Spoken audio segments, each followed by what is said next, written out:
MQM अपना 37वां यौम तासीस शानदार अंदाज में मना रही है,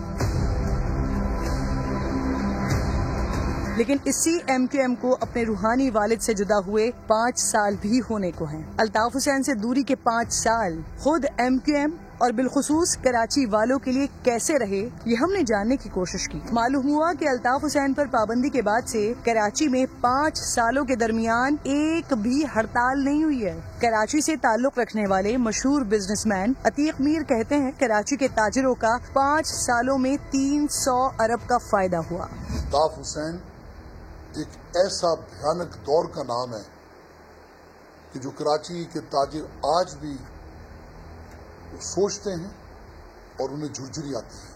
हमारे लिए वो रूह फुरसा, वो इंतहाई भयानक वो जो मंजर थे, वो जो दिन थे, वो जो लम्हात थे, वो 5 साल यूँ समझ लें कि इस कदर सूरत हाल हड़तालों के सिलसिले में ख़राब रही कि 100 से ज़्यादा हड़तालें 2008 और 2013 के दरमियान कराची शहर हड़तालों और भत्ता खोरी का शहर बन गया था। तो अंदाज़ा करें कि 3 अरब यौमिया हड़ताल में नुकसान होता था। अल्लाह का फजल है, अल्लाह का शुक्र है, इस दौरान एक भी हड़ताल नहीं हो सकी। तो बातदरीज कराची की मैशत में बेहतरी आई है और अब 4 अरब रुपए यौमिया का कारोबार होता है। तो ये एक ज़मीन व आसमान का फ़र्क है कराची के हालात में। एक खिज़ां से बहार की जानिब पलटा है कराची।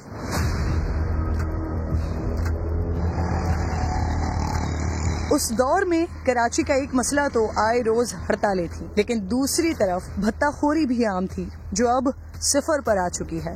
ये बड़ी बात है कि दिन में जहां सैकड़ों कॉलें, पर्चियां और उसके बाद वो फिजिकली भी राब्ते भत्ते के लिए किए जाते थे, उसके बाद 2013 से लेके आज तक 1% भी भत्ताखोरी की कहीं कोई अलामत नहीं है। भत्ते के मामले में कराची 0 पॉइंट पर है और शहरी भी ताजिर भी पुरसुकून है। MQM लंदन पर पाबंदी गो के ताखीर से हुई, लेकिन इस पाबंदी के नतीजे में कराची की मईशत की मुर्दा जमीन जी उठी, एक जिंदगी आ गई इसमें।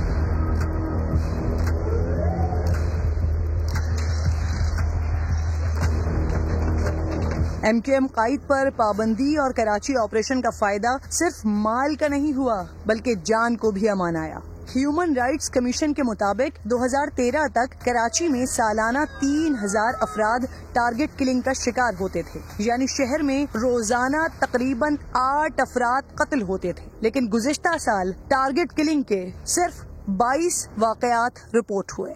मादी में जो 2-3 ऑपरेशन हुए उसके भी सियासी मकासद ज़्यादा थे, इसलिए उस ऑपरेशन में कामयाबी नहीं हुई।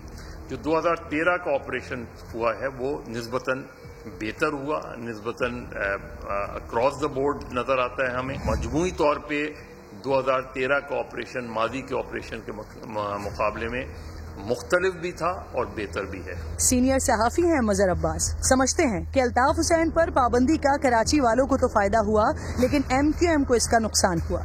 22 अगस्त से पहले वाली MQM से सदर मुमलिकत से लेके हर सियासी जमात के सरबराह, हर सियासी जमात के सरबराह से लेके हर सियासी जमात जो है वो MQM के बगैर जो है ना कोलिशन गवर्नमेंट बनाती थी, और अगर बनती भी थी तो MQM के साथ एक वर्किंग रिलेशनशिप उनकी मजबूरी होती थी। तो उस लिहाज से देखें तो 22 अगस्त से पहले वाली MQM की जो एक पावर थी वो बहुत ज़्यादा थी, और ऐसे जिनसे शदीद उनके इख्तलाफात भी रहे उनको भी MQM पे वो डिपेंडेंट होते थे बाद सूरत हाल में। चाहे हम 88 के बाद की पाकिस्तान पीपल्स पार्टी के ताल्लुकात देख लें, पाकिस्तान मुस्लिम लीग के ताल्लुकात देखें, इस्टेब्लिशमेंट के ताल्लुकात देखें कि इस्टेब्लिशमेंट को भी बराह रास्त जो है वो अल्ताफ हुसैन से बात करनी पड़ती थी। जब हमने यही सवाल MQM पाकिस्तान के सीनियर रुकन और मेंबर सूबाई असेंबली मोहम्मद हुसैन से पूछा तो उन्होंने जवाब कुछ यूँ दिया। MQM आज भी कमज़ोर नहीं है। MQM माशाल्लाह मजबूत है, ताकतवर है, लेकिन ज़रूरी नहीं है कि आप बेमौका बेमहल अपनी ताकत का इजहार करें। कराची से हड़तालों का खात्मा, टारगेट किलिंग में 99% कमी, भत्ता खोरी भी न होने के बराबर, अल्ताफ हुसैन पर पाबंदी और कराची ऑपरेशन से ऐसा कराची सामने आया 5 साल पहले जिसका तसव्वुर भी मुमकिन नहीं था।